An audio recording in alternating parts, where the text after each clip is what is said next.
ఇక్కడ ఉండే గతంలో గడీల ముందు గడీల లోపల జరిగిన పరిపాలనను గ్రామాలకు చేర్చాలన్న ఆలోచన మా ప్రభుత్వానికి వచ్చే ఈరోజు ఈ గ్రామ సభలను ఏర్పాటు చేయడం జరిగింది.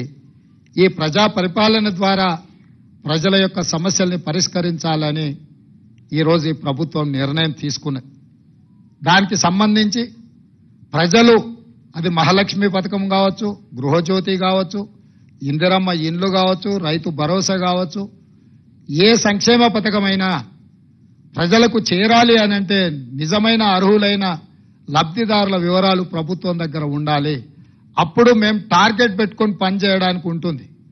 ఫర్ ఎగ్జాంపుల్ 500 రూపాయలకు సిలిండర్ కావాలి అని ఈ కార్యక్రమంలో ఒక 50 లక్షల అప్లికేషన్లు వచ్చినాయి అనుకోండి. అప్పుడు మాకు ఒక లెక్క తెలుస్తుంది, మేము 20 లక్షలు ఇచ్చినామా, మేము 30 లక్షలు ఇచ్చినామా, మేము 50 లక్షలు ఇవ్వగలిగినామని.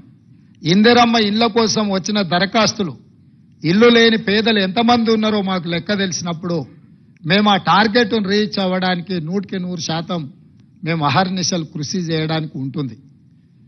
ఇట్లా ప్రతి సంక్షేమ పథకానికి ప్రజలు అర్హులు దరఖాస్తు పెట్టుకున్నప్పుడు అందులో ఎన్ని పరిష్కరించినా మాకు తెలిస్తే ఇంకెన్ని పరిష్కరించాల్సిన అవసరం ఉందో మా బాధ్యత మేము గుర్తు చేసుకోవడానికి అవకాశం ఉంటుంది. అందుకే ఈ కార్యక్రమాన్ని ఒక మంచి ఉద్దేశంతో ప్రజలకు మేలు చేయాలన్న ఆలోచనతోటి డిసెంబర్ 28, 2023న ప్రారంభమయ్యి జనవరి 6, 2024 వరకు కొనసాగుతుంది. మండలాల వారీగా ప్రతి మండలాన్ని 2 గ్రూపులుగా విడగొట్టి ఒక గ్రూప్కి ఎంఆర్ఓ గారు, ఇంకొక గ్రూప్కి ఎంపీటీఓ గారు బాధ్యత వహిస్తారు. అదేవిధంగా ప్రతి అధికారి రోజుకు 2 గ్రామాలను సందర్శిస్తాడు.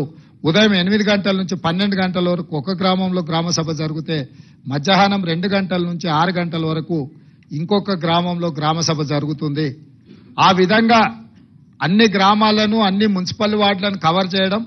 ఒకవేళ జనాభా ఎక్కువ ఉన్న గ్రామాలలో అక్కడ కౌంటర్స్ ఎక్కువ తెరిచే ఏర్పాటు చేస్తున్నాం.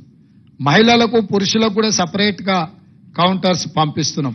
ఇదే కాకుండా డిసెంబర్ 28 నుంచి జనవరి 6 తారీఖు వరకు గ్రామ పంచాయతీలల్లో గ్రామ కార్యదర్శి లేకపోతే అంగన్వాడీ టీచర్లో ఎవరినో పెట్టి అక్కడ అప్లికేషన్లు పెట్టి, ఒకవేళ గ్రామ సభలో అప్లికేషన్లు ఇవ్వలేకపోయిన వాళ్ళు గ్రామ పంచాయతీలో కూడా ఈ పని దినాలలో ఇచ్చుకునే విధంగా కూడా ఏర్పాట్లు చేస్తున్నాం.